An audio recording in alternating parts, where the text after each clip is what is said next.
All eyes today are on the map of North Korea right now, particularly looking along this eastern coast over here where military intelligence says, you can see the red part there, it's about a 250-mile stretch where somewhere a missile has been moved into position for launch. That's what we're hearing from intelligence. We don't know where it is, but we hopefully would think that they do. This is a fairly big area. What we do know is what kind of missile we're talking about by and large. And what we're talking about is a model that is really a very bare bones type of missile here. This is called the Musadan. It is believed to have evolved from a missile that was used by Russian submarines. So you can see how this profile would fit well for a submarine launch. There's also a variety of this that is used in Iran called the Shahab missile. It's generally pretty reliable, although the variations on this can be very wide. Let me get rid of the model here and bring in the stats, and let's talk about that for a moment or two.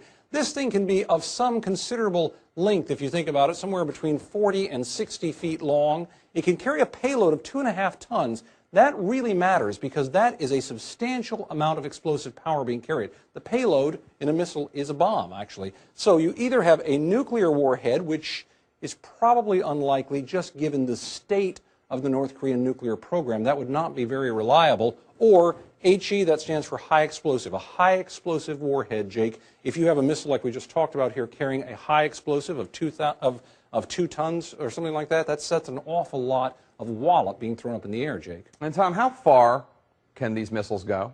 Yeah, that's a really great question. It depends on the variety of the missile we're talking about. I'm going to bring in some stats here on that as well. If you look at a map and if you say this is a two-stage missile, they can be one stage because, as I mentioned, there are many variations on the Musadan. If it's a two-stage and they get both stages to fire, they can go up to about 2,500 miles. So what does that show us on the map here? Well, Hawaii, Alaska, California, they're off here. They would not reach it with this. It's called an intermediate missile. But places like Guam would be in the target zone, so would Japan, so would South Korea. And as you mentioned, Jake, there are tens of thousands of U.S. troops and assets in those areas.